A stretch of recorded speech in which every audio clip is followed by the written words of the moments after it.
Okay.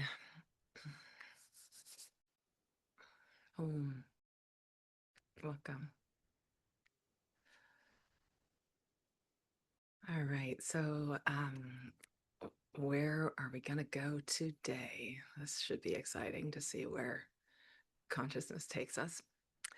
Um, I was thinking it would be fun to have like a Sunday sessions unwrapped or whatever they call it. Sunday sessions wrapped, like the review of where we've gone this year in Sunday sessions. But I don't have AI robots creating things for me. So we don't have that.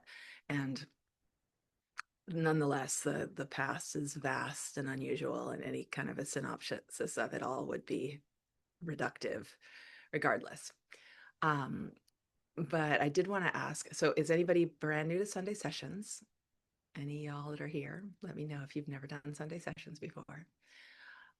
I will say most of you know this, but we do what we want in Sunday sessions. It's a very permission forward kind of space. So everything that is being suggested to you is a mere suggestion, and you get to take yourself the direction that you want to go. We will have some medley of sitting and a little Dharma exploration kind of around remembrance, if we had to give it one theme, and some writing. I have some great poems to prompt us with, and a little bit of movement and stretching. Okay. But in any segment, like if we're in kind of like the writing segment, it appears that I'm giving you a prompt to write, and what you feel like doing is stretching, whatever, do you. Okay. So I like to have us begin with a little bit of what we call stepping into refuge. Now, obviously, the vast majority of you are not on screen right now, so you might be in your little Betty Buys and not moving about or driving your car or whatever. So take care of yourself, do what you need to do. But if you are in a space where it's viable, I would like you to stand up and get away from your computer for a moment and go to the door that you came in through. I will wait. So stand for a moment at the door and face the room and put the hands together at the heart. This gesture of remembrance and gesture of offering, reverence, gratitude, and bow to your space. And in bowing to your space, feel yourself bowing to the safety, the protection. If you're in a home that is your home, the sense of how this home has held you and reflected you, given you a space to attend to your needs and space for repose. And also, you can think of this space as representative of the earth, the home planet. So, bowing to the earth, the materiality, the expression of consciousness in form. And then, when you're ready, walk around your space gently. And if you have altars, you might go to your altar, bow to your altar, maybe even light a candle, say hello, kind of invoking whatever supports you want to have with you as we dive into some creative work today and some introspection.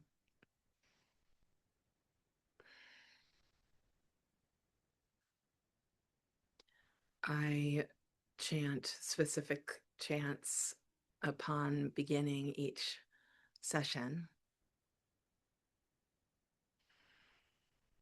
And it's really a way to put a bit of a seam between kind of ordinary waking consciousness and the possibilities that lie within meditative awareness,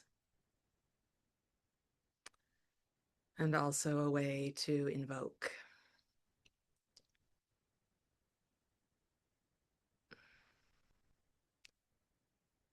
So you can make your way around your space, around your altars, doing that for yourself, entering into the refuge of our deepest intention,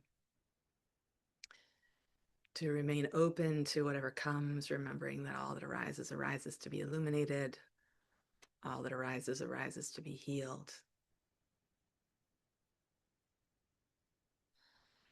Refuge in that remembrance, refuge in intention. and refuge in the remembrance of our interconnectedness and the intention to extend any benefits of this practice out to all beings, that all beings may swiftly arrive at the remembrance of themselves as the wisdom light,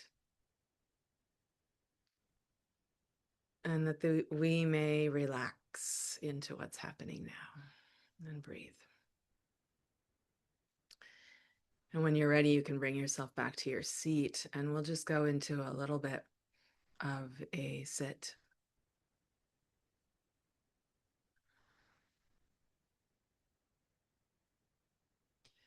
So just bringing the breath long and deep into the body.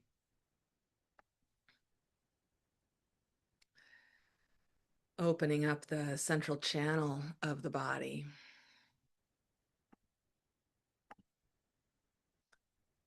You might imagine the breath being drawn down with that inhalation, as the breath moves down from the nostrils, down through the windpipe, down to the lungs, filling the lungs. Energy is flowing down all the way to the base.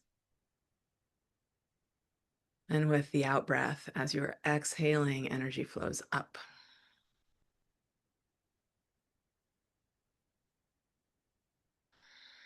Just staying with the simplicity of this practice for a moment. Reminding yourself to feel.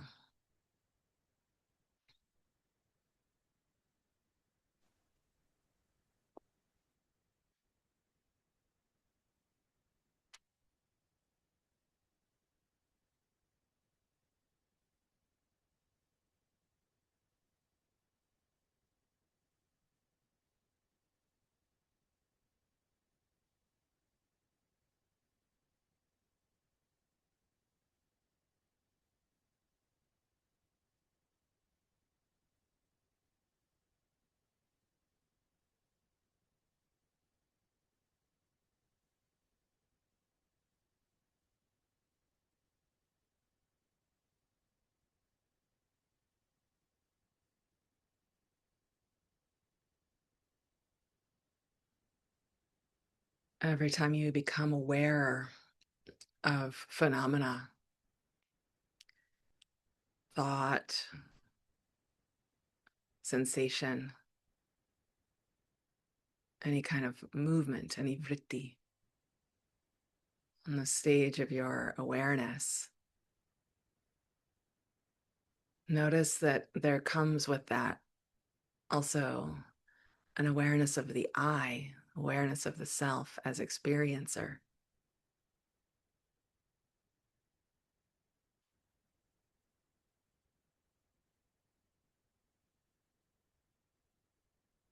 The I seeming to witness changing phenomena.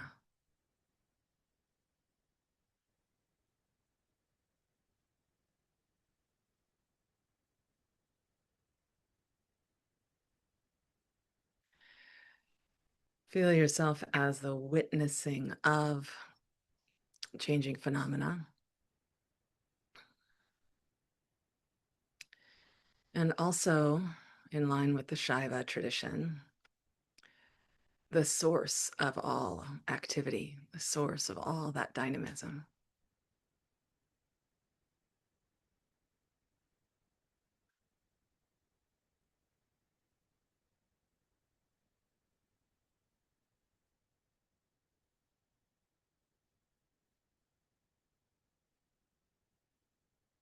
Feeling the breath, breath drawing in, energy rooting down to the base. Breath softening out, energy rising up, moving up through the heart center, opening up space around the heart, opening up bodhicitta, awakened heart. And energy rising up with each out breath, moving through the granthi at the third eye,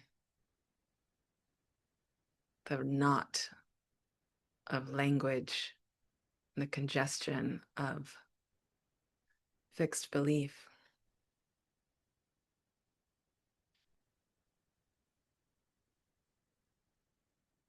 So with each breath, energy moving down all the way to the base, you get to feel yourself grounded, supported, and connected. And there's an opening through that whole central channel as the breath moves in, including the heart center, opening up as the breath moves in, as the breath moves out.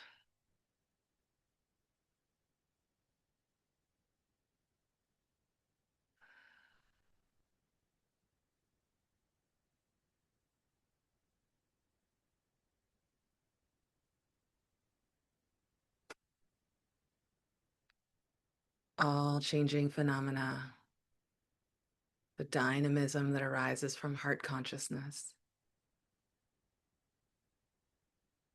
all witnessing heart consciousness.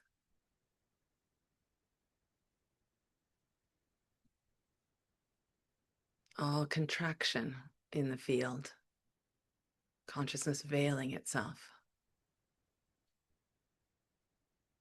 offering us back to the path of remembrance.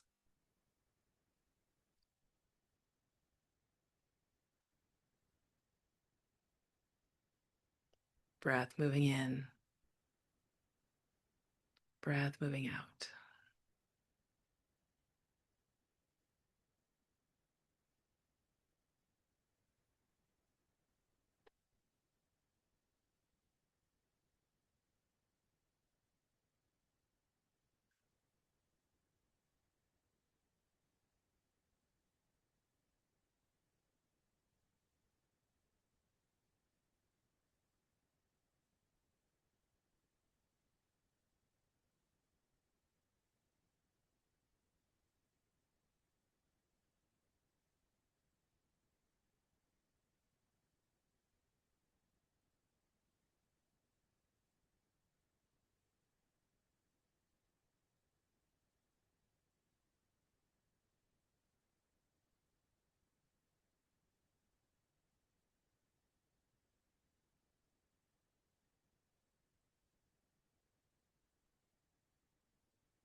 Softening where you can, letting the body relax.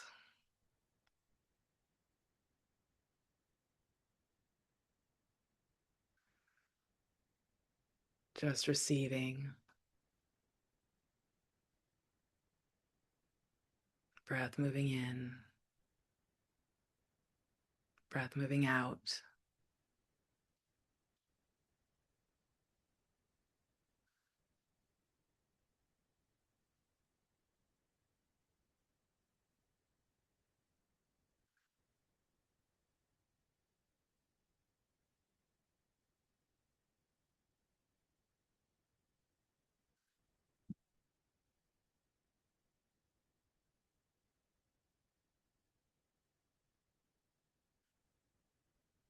Softening and opening at the heart,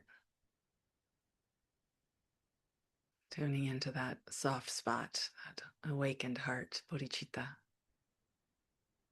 seat of mind, that infinite well of compassion.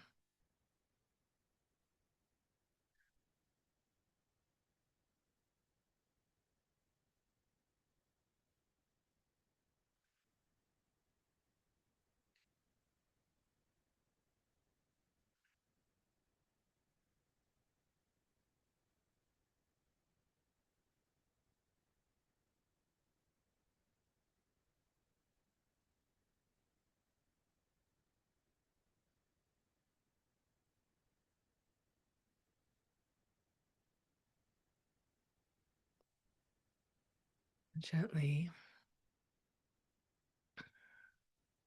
As you feel ready,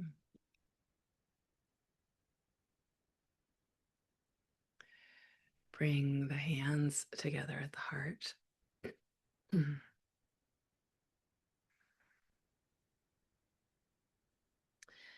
Just feel the potency of this gesture of Anjali Mudra, the mudra of offering.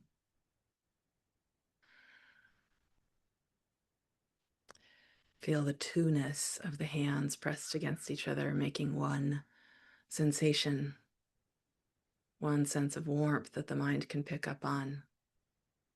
Feel that two-ness as a three-ness. There is perceiver, perceiving, perceived. There is left hand and then right hand, and then the meeting of the two. And those threes fold into a oneness.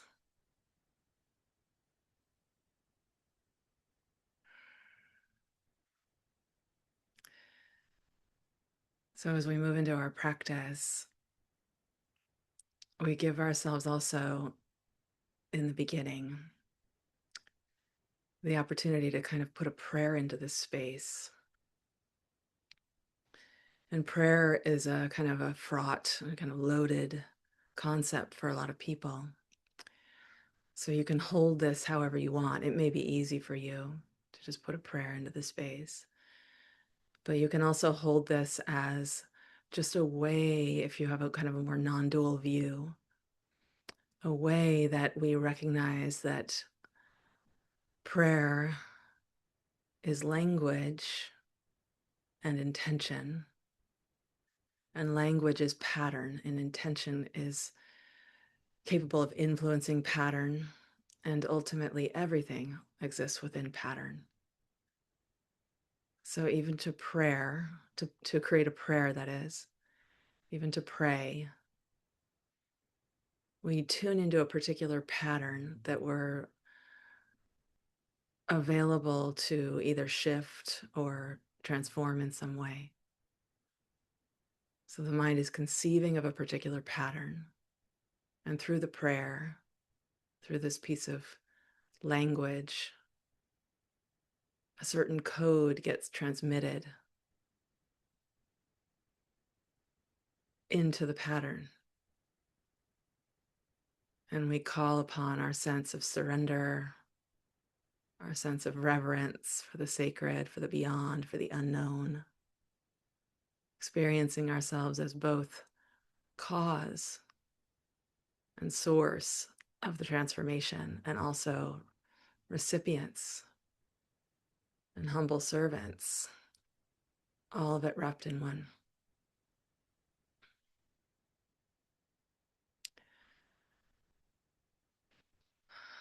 So perhaps you've put a little prayer into the space for your life or for someone else or for some kind of quality of being that you're trying to invoke in yourself. And perhaps not, and that's fine too.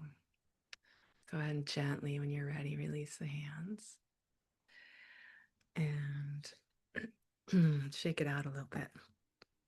Okay, and just notice how your body is feeling. We'll do a little bit more kind of extended time in movement later on, but for right now, just like a little bit of opening, maybe a little stretching up, maybe a little movement of the pelvis. You might move the pelvis kind of forward and back. It's like very profound, even just as you're sitting there, to rock the pelvis forward and back. Kind of, you can't quite see, you can't really see me, but I'm just kind of creating little shifts here in the pelvis. If you want to stand up and really shake it out, please do, especially if you're not really used to sitting in a meditation seat. If your body feels stiff or your legs fell asleep or whatever, take care of yourself. Okay, and as you kind of have the freedom to move about, I'm going to go ahead and bring up our first poem. So, as you know, if you come to these Sunday sessions much, and by the way, I'd love to see in the chat if you're new. I haven't opened the chat yet, but let me know if you're brand new. Oh, gosh, as you guys were not hearing me okay, did you end up hearing me better? I didn't see those messages, but I actually turned up my input volume halfway through the meditation. Was it better, or is it better now? Okay, good. Well, during meditation, it was probably most important for you to just listen to your breath anyhow. Good to see you guys that I hadn't seen before. Hi, Judith. Hi, Sarah. Hi, Linda. Hi, everybody. Diane and Karen, Elaine, Tessia, Maria. I can't say everybody's name, but it's a treat. I see you. And even those of you that are off camera, I'm seeing you. Ah, Deanna, I haven't seen you in so long. Oh, so great. What a treat. Okay, I'm going to bring up our slides. So, as you know, we usually have kind of a theme. We do have a theme here, but it's like, even for me to explain the theme, it'll take too long right now. So I'll just take us into our first right, and then we'll see how the theme kind of threads through. Okay, I'm not going to do that yet. Okay, this is our first right. And those of you in Dharma Bridge, you saw this last week, but we didn't spend any time with it. So we're going to spend some time with it right now. Just really reminds me of this concept that we've been working with of like, what happens if we turn down all our priors, kind of soften our expectations, let go of being right? What becomes available for us? So the place where we are right. Yehuda Amichai, translation by Chana Block and Stephen Mitchell.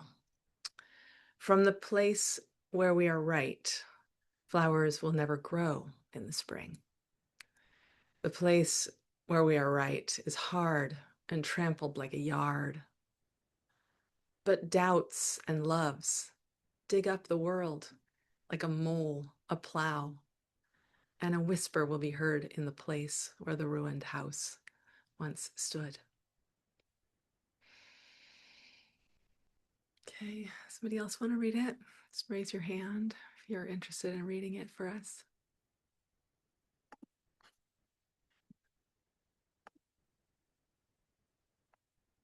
Anyone? Can't see everybody right now, but if you put your digital hand up, I'll see you. Okay, Sarah, yay, hi. Go ahead. The place where we are right. From the place where we are right, flowers will never grow in the spring. The place where we are right is hard and trampled like a yard. But doubts and loves dig up the world like a mole, a plow, and a whisper will be heard in the place where the ruined house once stood. Thank you, Sarah. Love hearing your voice. Thanks for reading. All right, so you could start anywhere with this. There's something about taking a piece of poetry and not having an opinion about it, just grabbing a line and starting there. That would be very apropos of what I think the poem is trying to give us. We don't have to know, we don't have to be right. We don't have to know what it means. We can just grab a line and let kind of create a creative essence, which is fundamentally what we are, kind of take it from there, just put a little nudge. But if anybody does have any sense of like words that come around meaning, then you can certainly share that in the chat. And also, if there's any particular line that you really love, you could also put that in the chat.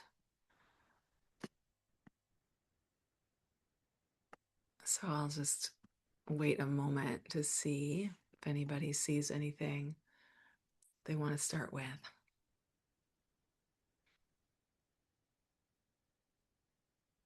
Yeah.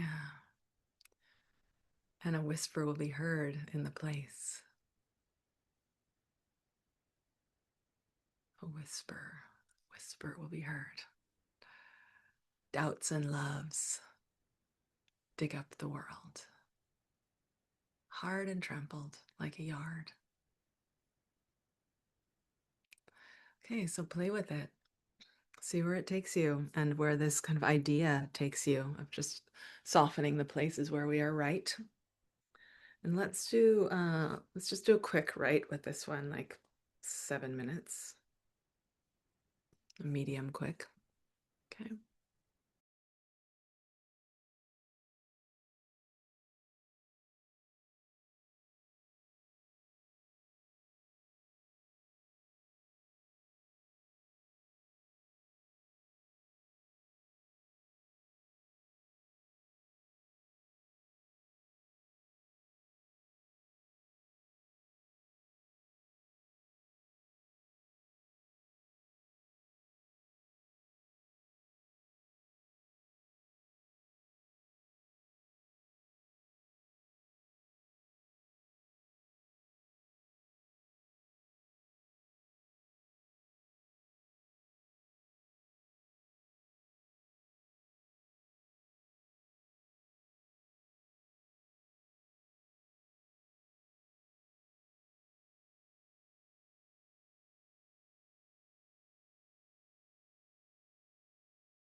take another minute or so. And if there is anything that you wrote that you want to share in the chat, please do.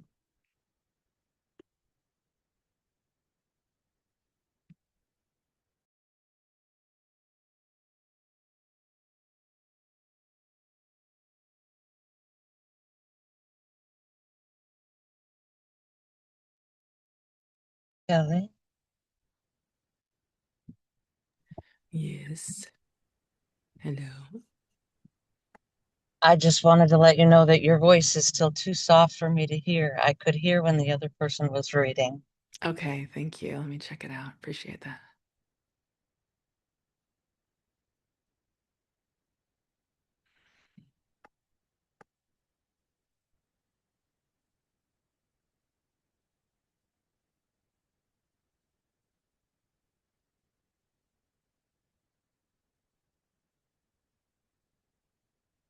Okay. How's it sound now? Is that better? Yeah, good. Okay. All right. So if anyone wants to read out loud, usually we can accommodate one person or so reading out loud, but otherwise, for the vast majority, just taking, there's our actual timer, just taking a moment to look over what has come through in your writing and just see if there's any one line and what are we looking for if we choose a line to read. I mean, it's obviously very individual. Something might just really strike you as, that's a beautiful line. I want to share that just because of the way that the words clustered together and the sequences and the sounds. So you don't have to have a meaning or interpretation of why. You might just want to share just because of the mystery of that. But sometimes there's a metaphor that feels really that can be very powerful. Sometimes some metaphor will pop through. Often we get really stuck in life because we see things really in these conceptual frameworks that get really concrete and stuck. And then a metaphor comes in, and that like symbol can, if we highlight it and become aware of it and kind of hold on for a second, not clutching, but kind of opening to the essence of that symbol, then the symbol can float around and really be a resource for us. So look for that. Look for beautiful language. Look for symbols, metaphors, and anything that you said to yourself that you feel like is just important for you to highlight. You could share that in the chat. And Karen, I see your hand up, so please read to us. Nice to see you. You too, Kelly. Thank you. Just the line, yeah? Not the whole I thing. mean, if you want to share a little more than a line, that's great. Okay. I will. Okay. Staying in the right can be obstinate. Do I want to be right or do I want to be happy?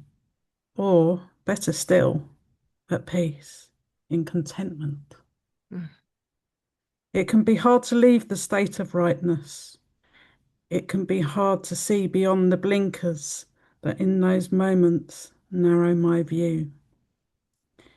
It can be hard to find the softness beyond the armour of perceived safety, only to discover that true safety is being in that softness. In that softness is equanimity. In that softness is peace. In that softness, the complete truth and reality of the situation can be found. Mm. Thank you, Karen. Beautiful. And just such a treat to be with the tone of your voice and the kind of Karen-ness for a moment. Appreciate it. Okay. You're getting many hearts flowing across the screen right now. Yeah, Nana says, so important to stay soft and ready for receiving. Don't doubt of what the whisper has to say, to be, to say, to teach. Only a long sigh escapes right before the silence, through the calluses of a thumb and forefinger well used. To grow is to be aligned to faithful flow, rising from the broken and composted ruins of our former certitude. The whisper is the deep soul yearning for love and healing as the mole begins digging through the shattered pieces in the cold darkness of pain to open the pathway for growth to emerge. I love that you got the mole into your little snippet there, Deanna. Okay, so as I said, there's not like a super crisp, kind of easy to convey theme that I'm thinking about working with today. But if I go to this screen, I'll tell you kind of what we talked about a bit this week in Dharma Bridge as I finished our Dharma Bridge this week, last week. Very sweet and potent time. So we were just talking about how when we come into practice spaces and especially when we do, like a really big practice commitment and dedicate ourselves to practice for a period of time, there's a way in which, the first thing is we're sort of turning up dials, we're increasing the flow of kind of capacity as we enter into refuge and enter into practice. So our capacity to kind of invoke support, whatever that means, from Buddha, just Buddha nature or essence, perhaps from God, from guides, from whatever is the support for you, the capacity to invoke it increases. And the turning up the dial on introspection and insight is also happening, and wisdom. And we're turning down the dial on priors, on expectations, on kind of codes of conditioning, which turns up the dial on possibilities. But there can be this sort of risk when we soften our priors. We start to, we can potentially be in a little bit of a chaos space of like, oh, I'm no longer clutching after this, I no longer am clutching after whatever the priors were, the conditioned reality, like I will be a successful person, or I will be the best mom, or I will be, or I will be the person defined by, this trouble that I've been having. Like everything softens, whether it's the things we've clung to with pride or the insecurities that have become really conditioned and innate and that we've adapted to. So the confusion can definitely occur when we start softening priors. So in this kind of work, we begin with metta and bodhicitta always. So every practice begins with this sense of entering into refuge, as you heard earlier, because we need to set ourselves on a particular trajectory. So now let me see how I've organized the poems here. Okay, well, this is a good place to go. This poem feels a little paradoxical to me, right? So let me just read it and then let's see what we all think. In this poem, I will prove I am not who I was. I dance at weddings now, and I compliment people instead of quartering jealousy. I don't dream about being trampled by horses. I let go and go and go. I triple fold my towels. I order dessert, even if I'm the only one. And I'm not afraid of being a little cringe. I've stopped checking Goodreads before I pick up a new book. I've started wearing colors again. Pink and blue and even sometimes red. I tell people I love them. And I let myself love them. I wear my natural curls. I'm no longer a candle in the wind. I'm a blackbird riding the windy treetops. And when I slip, I just spread my wings and soar. Elise Powers. Okay, so obviously it's an opportunity for you to do just this in your right. You can just look at the changes and think of, what's become possible. And so this requires that we sort of release negativity bias for a moment and look at ourselves through the eyes of metta and kind of just look at what's become available to us. And when I said it's a little paradoxical, there's also this little, like the title line is so funny. It's like, I'm looking at all of the freedom there is, and I will prove it to you in this piece of writing. I will prove to you how free I am. So I don't know, that actually just kind of makes me laugh a little bit. So if it was an unconscious choice on the part of the poet, which it may have been, then that's funny. And if it was a conscious choice, it's kind of even funnier to me that that's the way she framed it in the title. Because we do always have that sort of weaving together of conditioned tendencies and our liberated essence, and so it's nice to be in a playful relationship with the way that conditioning persists, even when we are in the space of deep transformation. Anyway, does somebody else want to read it?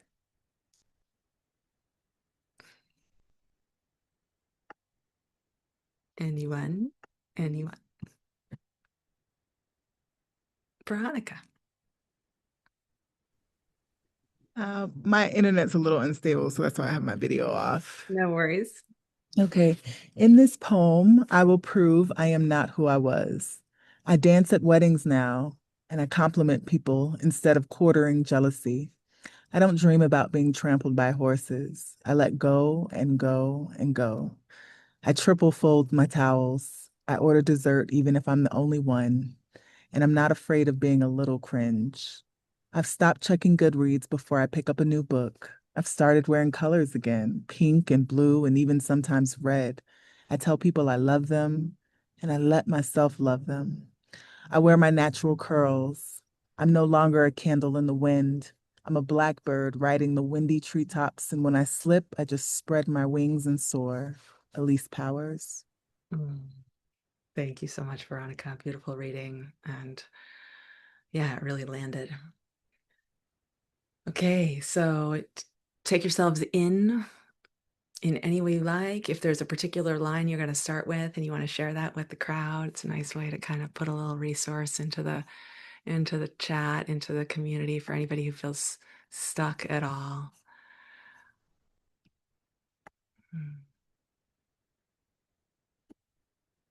Okay, let's do 7 minutes. And one thing I guess I want to highlight here, which I think is so cool about this poem, it's so much about her moving toward freedom, but then there's that detail. I triple fold my towels. So we also cultivate, in addition to freedom, we also cultivate these kind of places of more precision, maybe more control. And I love the honoring of that at the same time. So a couple of people put some things in the chat, places to start. And when I slip, I just spread my wings and soar, says Raquel. Maria says, I don't dream about being trampled by horses. I let go and go and go. And Rebecca says, and I let myself love them. Okay, let's do 5 minutes.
Okay, once again,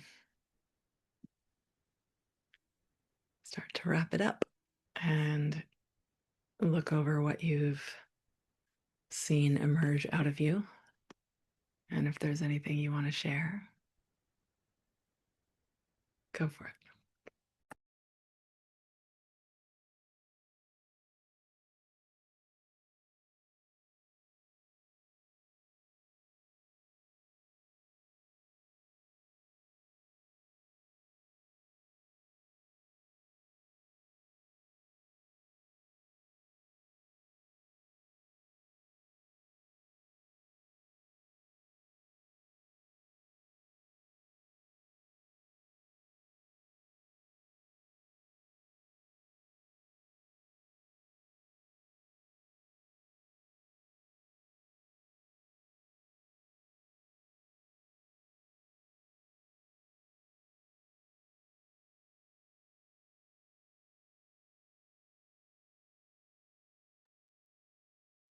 Okay, how we doing out there? Anybody want to read?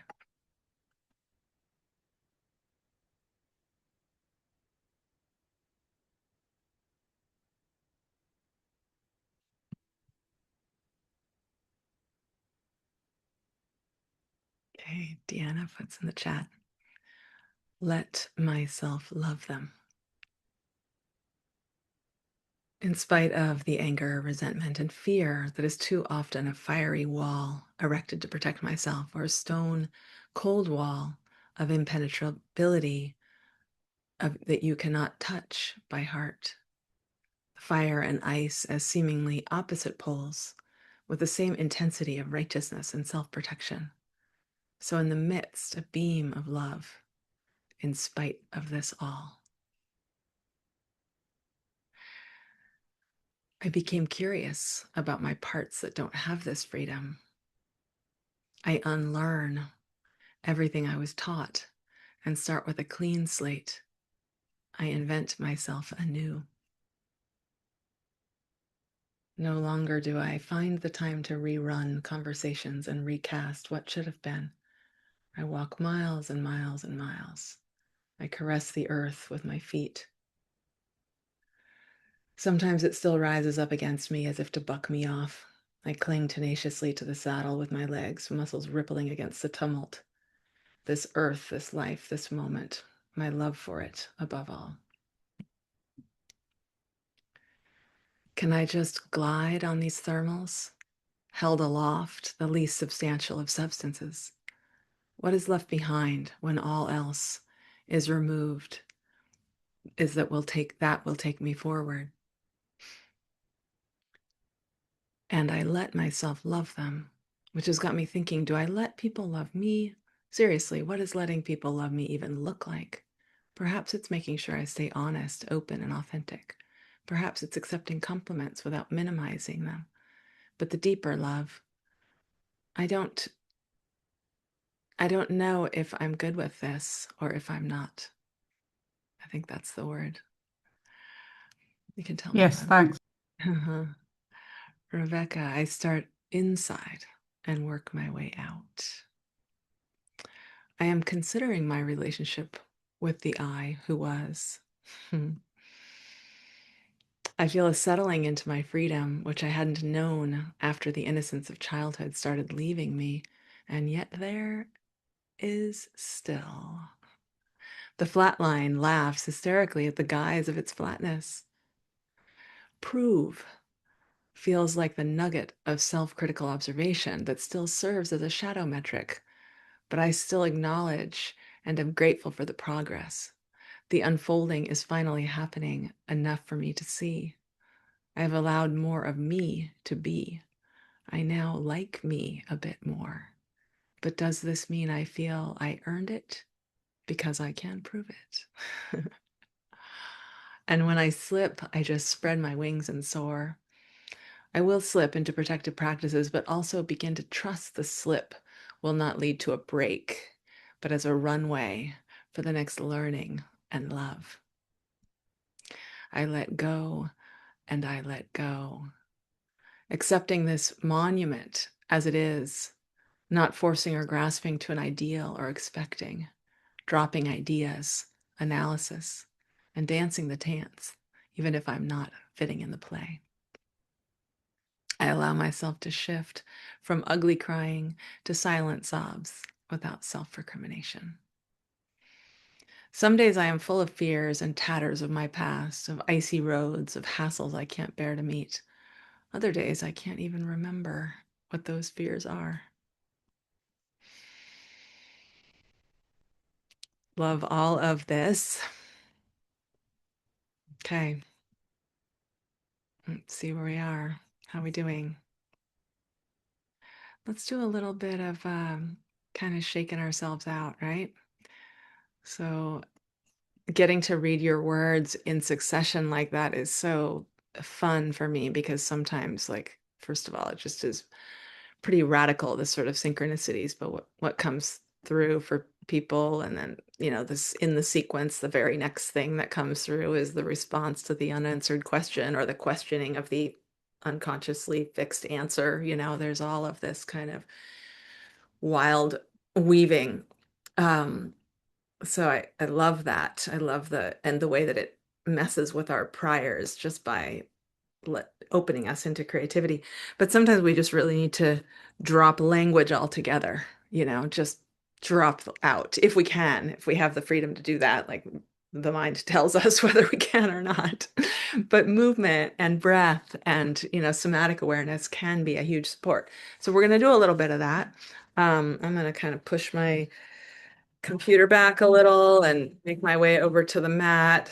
And hopefully you will still be able to hear me okay. I'm going to just change the view a little bit here. How do I do this? I want to, there we go. All right, so I'm going to stand up and see if my legs still work. Seemingly so far so good. So see how this feels. If you want to stand up, great. If you don't feel like standing up, this first thing I'm going to do is just to sort of shake it out a little bit. And so I actually find this almost as amazing just lying down. So if you want to, you can lie down on your back and take your legs straight up and then just start to shake the legs. So you know what I mean? If you're down on the ground, you can be down here and take your legs up like this and just shake. And that also feels really amazing. And if you have any knee issues, or if your legs fell asleep, or if your hips are feeling funny, or you're just feeling lower energy, then that's a great way to go. So just shake it out. And take some long, deep breaths, and you might even sigh a little, right? So big in breath through the nose and exhale through the mouth. I don't know if you can hear me sighing, or if Zoom is managing the sound, thinking the sigh is background. A couple more times. Big inhalation through the nose. Exhale audibly.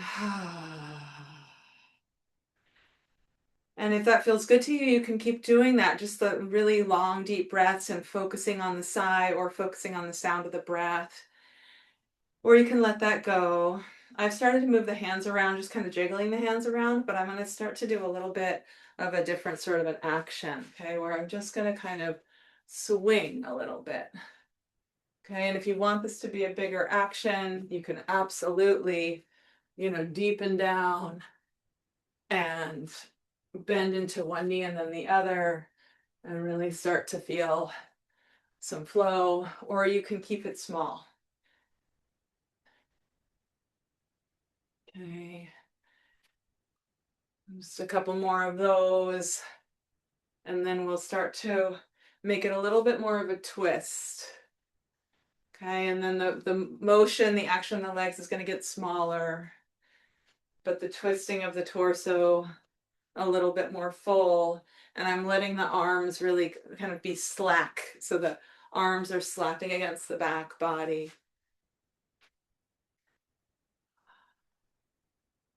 Okay, and then let that come to a close. And then take the feet a little wider apart if that's comfortable for you, and see how it feels to hinge down. And if the ground feels like it's terribly far away, then you could use a wall or anything. I happen to have a ball here. I could use a ball under the hands, or You might take your hands to a chair or whatever, and then just let yourself go a little bit side to side. Okay, and I'm doing this in such a way that, like right now, my torso is long. I'm hinged at the hips, but my spine is long, so my extensors are engaged. My back body is really pretty strong and active. And so this is a bit safer on the low back than just dropping. It's a lot safer on the low back than just dropping all the way down. So let's do something a little bit different. Let's see if I can get this ball to you over there, land in your little nest. It worked. It found its little base. Okay, now hands on the knees. Knees are bent, sitting bones kind of reaching back. Okay, again, the spine, I'm turn sideways for a second, the spine's pretty flat, right? So you're not stressing that L4, L5 juncture at all here. And your low belly can be engaged and strong. And we're going to twist a little bit side to side. Inhaling center, exhaling, twisting. You can absolutely do this on a chair, just normal seat, feet a little wide. You might be actually not totally normal because you'll be forward in the chair. If you're sitting in a chair, you want to sit kind of near the front edge, but then just gently twisting side to side here. Okay, and see how that feels. And then come back to center and press yourself up. Walk the feet together and then stretch the arms up overhead and then turn the palms forward. So I know my head is cut off, my arms are cut off. We're going to bring the arms down into cactus. Okay, so now you should be able to see. So cactus arm position, and you can absolutely do this in a chair. Take a big in breath, and then with an out breath, bring the hands together and press the hands a little bit against each other. So if I turn sideways, you can see my back's going to round a little bit there. My head's going to drop. Okay, and then inhale, open, shoulder blades really retract onto the back body. Exhale, push the hands against each other around the back. Once more, open and release. Okay, and now just with the knees a little bit soft, start to just sort of float the arms up and then let them drop down. And again, knees are soft, so you're kind of slowly bouncing with the legs as you do this. If there's any pain, don't do it. Take care of yourself. Okay, and then release that. And let's come on back. Okay, and if that's feeling really good to move, certainly keep moving. Sometimes all we have to do is like get ourselves in action, and then the body wants to move, the body wants to play. So follow that impulse if it's there for you, okay? Especially as I just get us back coordinated here and take us into the next right. Okay, so this next one, some of you have seen this before, in Dharma Bridge at least, you've probably seen this before. It is maybe the most apropos of kind of what I wanted to say about the new year coming. So I'll give you a little bit more detail at the end of our session about the New Year's retreat for anybody who's interested, and also for anybody who's actually going, and a number of you here are going, a little bit of a way to sort of set your mind already in retreat mode, so you're kind of subtly have like background attention on this transition.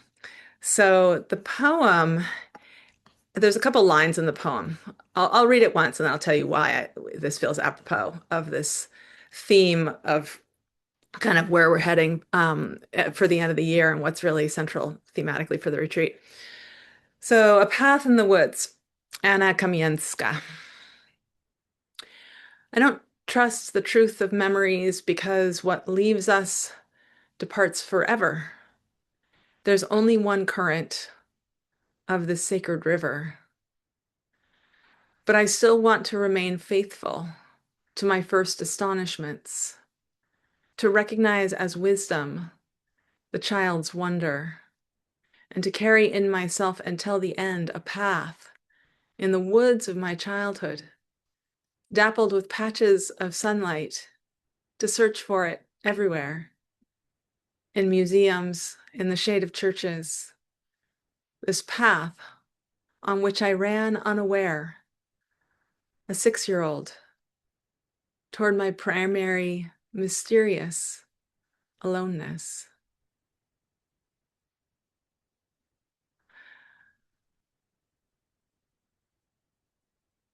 So again, I think we can take poems wherever we take them. We don't have to have an understanding. We don't have to decide what it means. We can just take whatever stands out. When I first read this poem, it just really felt like it was all about the wonderment of the child, and opening up to that amazement. But now I'm seeing something totally different that I just want to highlight because it's this kind of thematic for me right now. And as I said, it's kind of what I feel is potent. There's this potentiality in the end of the year to do kind of a bit of a review. What have we been up to? Like, what's changed? Where have I changed? What do I now fold towels 3 times? Do I let myself soar when I slip? What are the changes I'm observing in myself? And there's this kind of potency about that process. But this first line, like, I don't trust the truth of memories because what leaves us departs forever. And then this line, there's only one current of this sacred river. So this speaks to me of kind of this realization from the stance of the more mature mind, that has arrived at different understandings. There isn't really a past. There is only a confabulation of the recalling of the past, which is essentially this creative process. And there isn't really an out there. There's one consciousness. This is what I take from it, as kind of a Shaivite. I'm not sure what Anna Kamienska is up to over there, but there's only one current of this sacred river. But it has the appearance of past, present, future. We have this sense of being here between our past and the future that we're walking into. So to see that threeness as a oneness, there's only one current because there's only what's arising now in the present, feels to be, to me, a bit of what she's looking at, like we can't trust that we're receiving the veracity of the wholeness of what happened when we're remembering, because the mind is gathering up a tiny bit of information and then confabulating from there and building out an understanding every time we remember anything. But we still want to remain faithful to the first astonishments, which depends upon this sense of that the child has of being blown away by a world that appears to be out there. And there's something about that that the poet feels to me she's bringing back. So who would like to read it?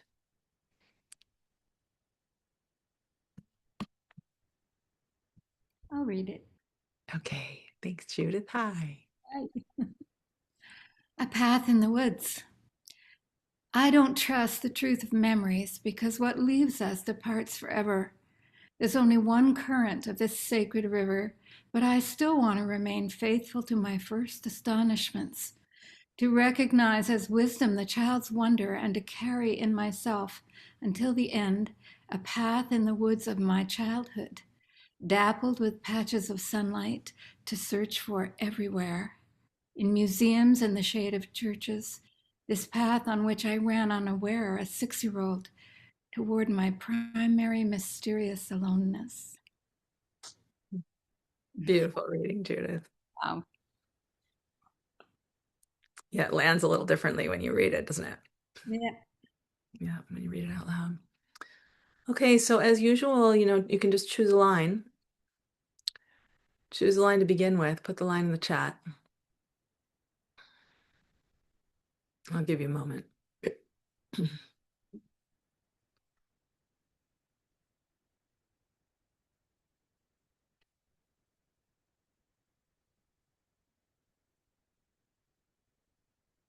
Okay, and you can just take yourself in based on whatever line you want to play with. But I have another idea also that you might be interested in as a way to work with this poem. And it's kind of a game. It's like a memory game. So you could choose a moment of your first astonishment. So if you think back, just think back to your childhood, see what pops into your head, just like where were you astonished? What place comes to mind? What relationship? What particular instant? Can you remember somehow being awestruck? And maybe it's not childhood, maybe it's last week, maybe it's like some other more fresh memory. And see if you can flesh the memory out. Draw the place, get into the child's mind if it was yourself as a child, and kind of describe the scene through the eyes of that child. Okay, so you might play with that. And let's do 7 minutes. Okay.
Take another minute or so. If there's anything you want to share about your writing, please do.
Okay, that's our time with that one.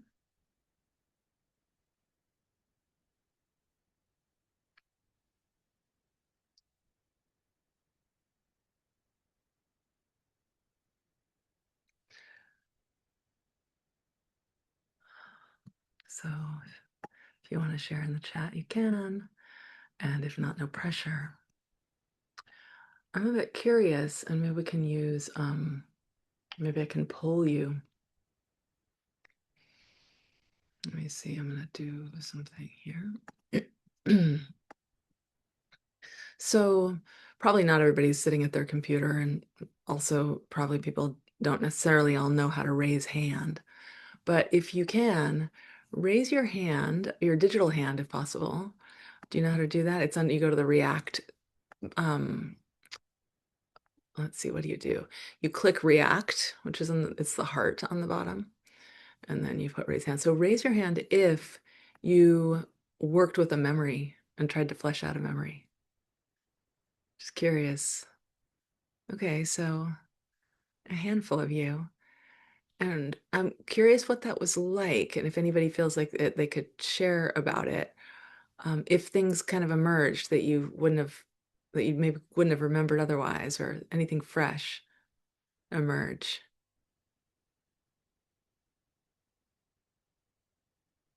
Anybody? Anything? Yeah. Anybody want to share anything? No pressure if you don't want to. Yeah, Tessia. So should I just read what I Yeah, wrote? whatever you want. Yeah, or Okay. Sitting alone in my grandfather's study, my little child's body cradled by the big soft chair, a spaceship. My mind fully astonished, expanded, and cracked open by the concept of infinity. Wow. Very cool, Tessia. Very cool. And, you know, I kind of accessed this memory recently, but what was different today was that I really felt the texture of the fabric of the chair. So there was I was focused more on the experience of the body in that memory. So what it felt like to be small in that big chair, and just the texture of the fabric. That's really cool. Thank you, Tessia. Yeah, I mean, just in hearing you say that, it kind of takes me to a moment of sort of a realization of infinity. So it's really cool to have you share that. I imagine there are others that are having a similar experience. And then also just the potency of kind of the actual somatic experience of the fabric of the chair, like to have an awareness, not just of the concept of when I was a child, I realized, or I had an awareness of infinity, but instead, like, I can feel in my body right now, or I can sense in my body right now what I sensed in my body then as that awareness was happening. It's like a very different, like, next level. It's very cool. Okay, well, let me see what else is coming through in the chat here. Dappled with patches of sunlight. It's what I do now in the house when I follow the sun from window to window. As a little mother, I took care of a turtle. I gave her flowers from Grandma's garden and made a cozy nest with leaves from Grandpa's trees. I didn't understand why neither the turtle nor my grandparents seemed to appreciate it. The turtle didn't care. We remained friends. My grandparents, well, that was a different story.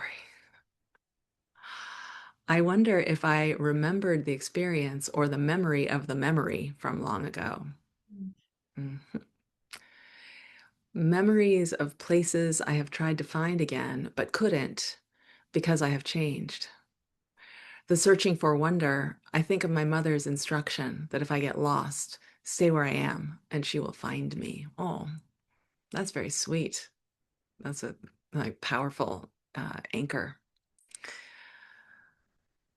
Karen, a mixture of not trusting memories and dappled with patches of sunlight. Now I ensure I am present to my life, to my experiences, and I cannot help but be aware of uh, what went on around me or what is going on. Going Sorry, on. yeah. Yeah. The result, deeper, richer, and more embodied experiences that ensure they naturally ingrain into the fibers of my being. The body remembers, and I'm making sure it does. That's beautiful. All right. Yeah, thanks, people. And thanks, Margaret, for that. Glad you're coming on retreat. I'll say a couple things about retreat, and then I have another read for us. Or you can sit if you want to be in the silence. You know, one of the things that we do in the beginning of the retreat, if you read my email, you saw this, but we do this kind of process called taking stock and sourcing vision. So it's a little bit like this, you know, we sort of look back over the different arenas of our lives. We work with these very particular 6 arenas. So we go kind of step by step, and we like allow ourselves to kind of scan through the history of the year. I have some kind of new approaches to that this year, and just do a little year review.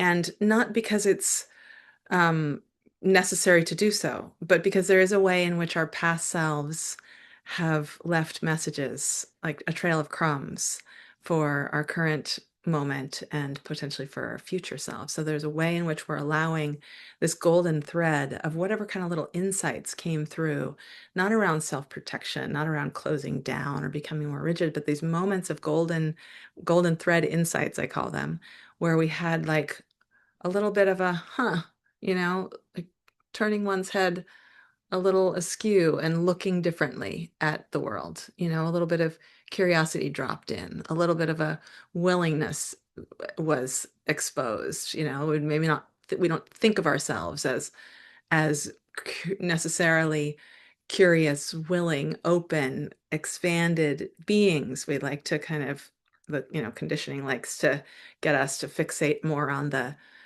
pathologies or the persistent patterns of difficulty, you know. So we'll do a little bit of a, what are the messages that the golden thread of life has kind of sprinkled through that I can draw from? And so we'll play with that. And there will be also some, you know, a bit of good old fashioned, like they call it mind training, which feels a little draconian, but kind of like flexing the muscle of just simple awareness, you know, just simple awareness practices, breathing practices, a little bit of tracking inside awareness, like being able to discern a little like what is coming through cognitively, like as a verbally encoded awareness, what is coming through somatically, kind of more of a sensory awareness, you know, what is more of a feeling state, what is a sensation. So sort of doing a little bit of that kind of work, and then ultimately doing a little bit of work together to, you know, reflect the ways that each other is opening and the symbolic and metaphoric insights that are coming through to help kind of influence where we're headed. So we'll do that. It's 4 days actually. It's the 31st, the 1st, the 2nd, and the 3rd. So it's Wednesday, Thursday, Friday, Saturday. The mini retreat is just 2 days, just New Year's Eve and New Year's Day. And then the full retreat is 4 days. And it's not like you're going to be 4 days fully on retreat. It's a little bit more like an immersion where there's a 10 a.m. session a 10 a.m. Pacific time session each day. So a 2-hour session each day. And then the final day has an additional session. So if you are wanting to just have a little bit of a container to do a little bit of taking stock, sourcing vision, a little settling into yourself, a little bit of time in sangha, I really hope you'll come. And we'll be doing a little bit more like kind of Shiva work this year, looking at the mulas and the 5 acts and such too. Okay, so I'm going to grab the link to that real quick and put it in the chat for you. And we do have a special, let's see, hold on, let me do one thing at a time, grabbing the link. We do have a special code for Sunday sessions for 25% off. There's 25% off. That was announced in your email if you got it. But then we also have a particular code for Sunday sessions that will extend the discount for a week. Okay, so if you're listening to this recording, the code that you can use to get 25% off, even up through next weekend, is in the chat right there. Capital QPLV, so Quiet Passage, Lucid Vision 25. Okay. There's some cool reading recommendations, it looks like. Love that. Perhaps on this theme. Thank you. Okay, so one more poem. Let me bring it up for you. So this is somewhat around the theme of, when we soften priors and open up all that is. And yes, Lynn, and open up the potential that anything can kind of be anything that it wants to be. It's important to sort of put ourselves on a trajectory of also being in relationship with some fundamental awareness of goodness. So kind of training in the good, the realization that essence, not just your own essence, but the essence of all beings is infinitely awake, fundamentally compassionate, kind of grounding in that. And this poem from Maria Popova takes us there. Forgiveness. May the tide never tire of its tender toil, how over and over it forgives the moon the daily exile, and returns to turn mountains into sand, as if to say, you too can have this homecoming. You too possess this elemental power of turning the stone in the heart into golden dust.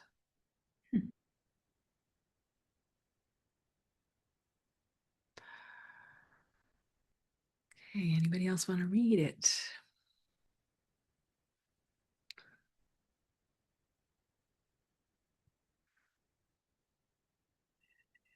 Would love to hear your voice if you're thinking about it out there.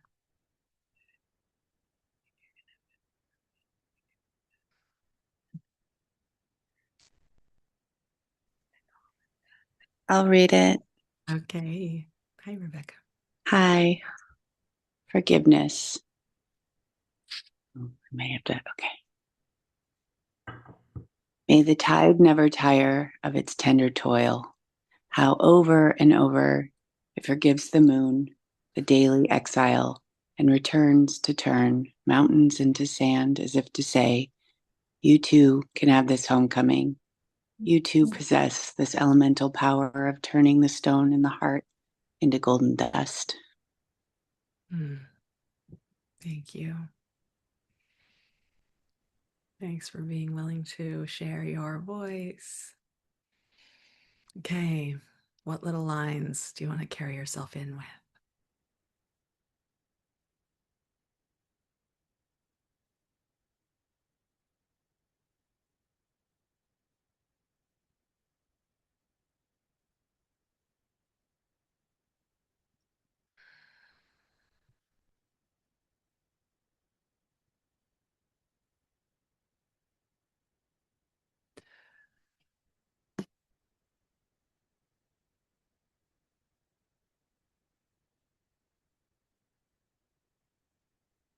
Okay, so We'll just do a quick right because it's already 10:30. Let's just do 3 minutes, okay? See where it takes us.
All right, so go ahead and wrap that up if you want to, or not, because you are left to your own devices. Sometimes I feel like my role is to just like get the engine of creativity stoked, and you can come back to these little snippets of poems. Maybe you started an art project that you will get to take yourself deeper into. Thank you to those of you that are sharing right now in the chat. I'm going to close our window, our session here in just a moment, but the chat, everything in the chat will be, is this true? Yeah, you'll be sent the Zoom recording and that will include the chat file as well. So if you need like a little bit more of a nudge toward more creativity, there's just some beautiful shares. So go ahead and you can access that. I think it's available for, gosh, now I'm like, did I just tell you a lie? I forgot that we're now delivering, instead of the Zoom recording, we're now putting it up on YouTube. So I think that's what my team is doing now. So it might not be so easy to access the chat. So you can save it right now if you want it. Those of you that are here live, you know how to do that. You just click the 3 dots at the top right, and that downloads the chat for you. Please be very protective of each other, and obviously everybody's writing is it's theirs alone. So treat it with respect and maintain it in confidentiality. Okay, all the love. I hope I get to see some of you on retreat. We're also, as we move toward the end of the year, we'll be moving very quickly toward the next round of Dharma Bridge. So anybody who's interested in doing deeper work, I'll put a note about that in the email when we send out this recording. So if you want to hear more about that, Dharma Bridge is definitely the deep dive. Throughout Sunday sessions this year, we did a lot of stuff. I feel like, as I said, I sort of wanted to go back in and sort of analyze, like, where did Sunday sessions go? What were the themes? But without a cadre of AI robots doing things for me, those sorts of things don't end up happening. But my general sense is like we really did, and this is not uncharacteristic of Sunday sessions. We went sort of into working with at the beginning of the year, in very fraught times of grappling with in the U.S. new administration and the kind of repugnant waves around the globe. We did this work around kind of how do you kind of hold the light in the midst of it all, and also how do you kind of recognize some of the sort of scapegoat mechanisms that tend to function when there is like a little slide towards authoritarianism, like what's happening in the mind that goes that way. So we did a little bit of that work, which was a bit intense. We worked a little bit with recognizing and healing from shame, patterns of shame. Just recently there was a bit more of a focus kind of on gratitude and opening up gratitude. And then here we are today looking at the plasticity of the mind and the kind of confabulation capacity of memory and how to sort of reach back into pasts as we review histories and draw forward messages of golden thread of awakening kind of messages so we can carry those forward. So it's been great. It's been a delight, and I might send out a little bit of a blurb about where we've been going. But take care of yourselves as you move into this end of year time, and as you do that kind of review for yourself. All of these little things that we've been working with this year have really come from the work of Dharma Bridge. So much gratitude to those of you that are here, that are in Dharma Bridge and have kind of collaborated with that unfolding. And if anybody is interested in doing that next year, it's on offer. Sit, Right, Repattern. Karen asked about Sit, Right, Repattern. Yeah, we might do another Sit, Right, Repattern, probably in a different form, much, much later on. Yeah, we'll see. The future's unscripted. Okay, so much love. Take care. If you want to unmute and kind of go out with a little bit of heat, it's nice to hear everybody's voices. Thank you, Kelly. Thank you. Thank you. Thank you. See you soon. Thank you. Yes, thank you, Kelly. Thank you. So good. Bye-bye. Thank you. Thank you. Bye. All the love. Thank you.